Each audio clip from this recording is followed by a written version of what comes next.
today I will show you how I built this hurdy-gurdy. A hurdy-gurdy is a medieval string instrument where you turn a crank, which spins a wheel, and the wheel brushes against the strings, sort of like a circular violin bow. And then you have here the key box with a bunch of keys that you push, and they push against the strings to play a melody.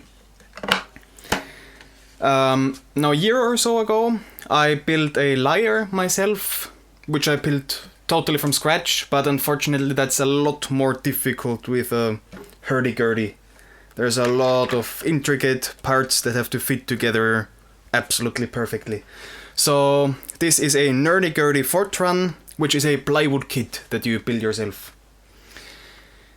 Now I've wanted to play a hurdy-gurdy ever since I first saw a video of one, but as I said, it's very difficult to build and the professionally built ones are extremely expensive. I saw already many years ago there exists this thing called Nerdy Gurdy, but they were much more primitive back then and not really comparable with a professional instrument. But now, a couple months ago, I saw the guy who develops them. He has developed them further over the years, and nowadays they're much better already. So I thought, finally, now is the time. And one final note before we begin: all the music throughout this whole video, it's played by me on this very instrument you're watching me build. Now, in the beginning of the project I did not yet have proper woodworking glue. All I had was craft glue and super glue, and neither of these are very good for woodworking. But I also had some rabbit hide glue left over from a year ago when I built a lyre, and this should actually be even better than modern woodworking glue when you build an instrument. So I just decided to go with that.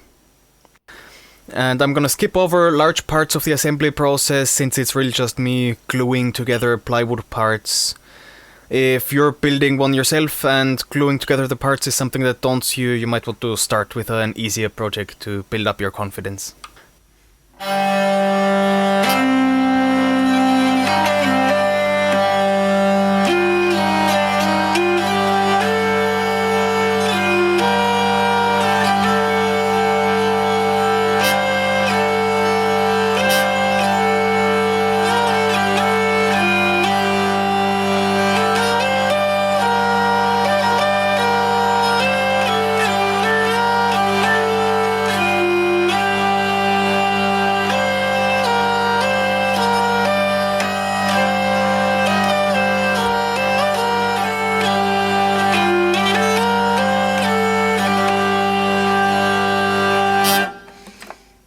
Here I needed a weight to glue the two parts together, so I poured some water into some pots and used that.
Now, I am still quite inexperienced with hide glue, and I actually had no idea if I was doing it correctly, so I decided to do a little test. Unfortunately, as you can see, the wood broke apart really easily, and I probably did something wrong, probably overheated it, but suddenly I had way less confidence in it and bought some proper woodworking glue as soon as possible for the rest of the build.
The lid needs to be clamped down really evenly, and I only have 4 clamps.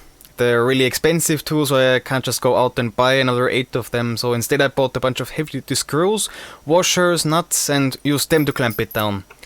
And that worked quite well, but now I do have a bunch of massive screws laying around that I don't need anymore.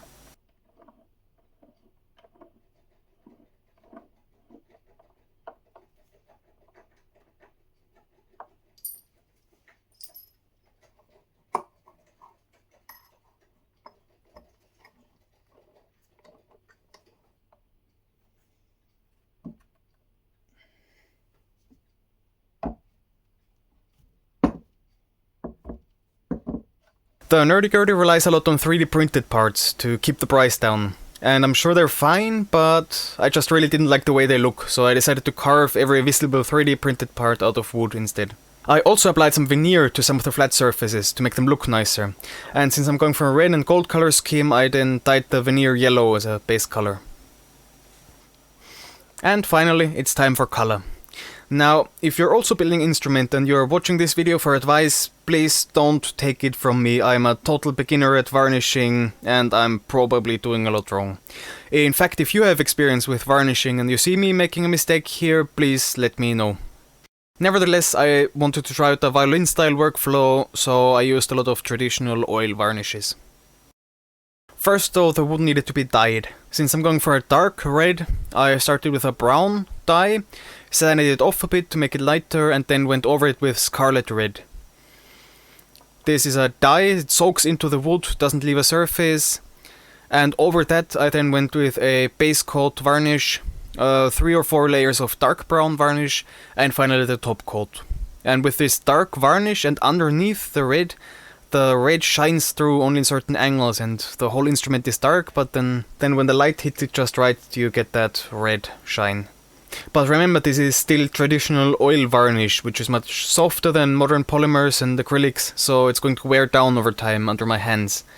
This is also why violins have an undyed neck. The thumb would wear through the top coat and you'd get colored varnish on your hands. And I would have the exact same issue here with my hurdy-gurdy. So luckily I thought ahead and bought some clear furniture varnish as well, and put this on the keys, the crank knob, the lid of the key box, everywhere where I touch it a lot. And this is much tougher and I don't wear it down with my hands as much. And so far it seems to work quite well.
Now finally you're supposed to sand the varnish smooth and polish it, but when I tried this the surface stayed a bit cloudy.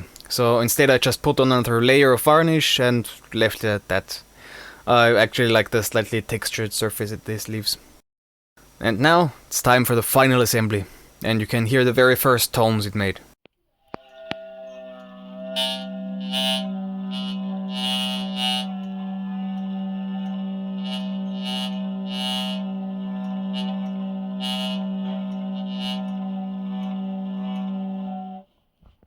After finishing the keys and screwing the tangents, it was finally time to play it for the very first time.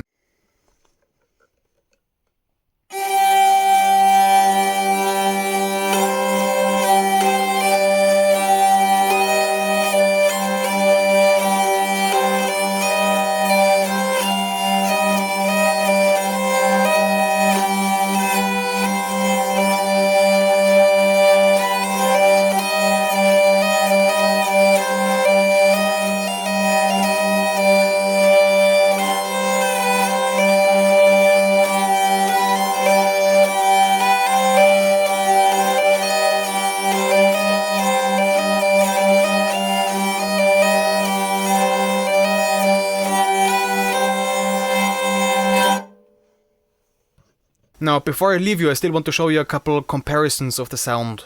First you'll hear the raw audio recording straight from the microphone without any processing.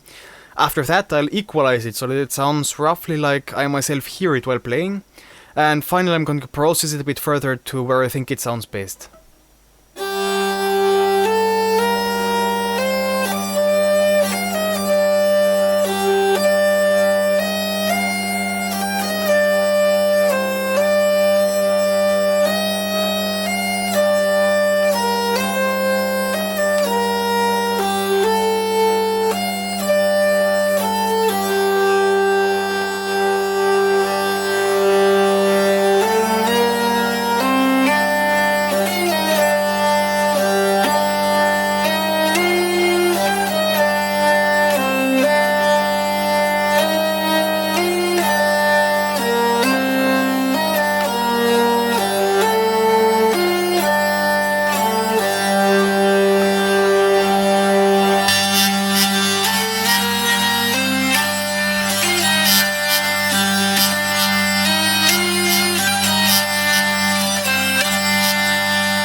Now, you might notice it still has the 3D printed bridge. This is because the bridge has to be extremely precise, and I want to learn to know the instrument a bit before I carve my own. But don't worry, I will also replace it eventually with a wooden one. And with that, I would like to thank you for watching, and I'm going to make a lot of music with this in the future, so if you want to see that, then subscribe. And if you plan to build your own, good luck and have fun.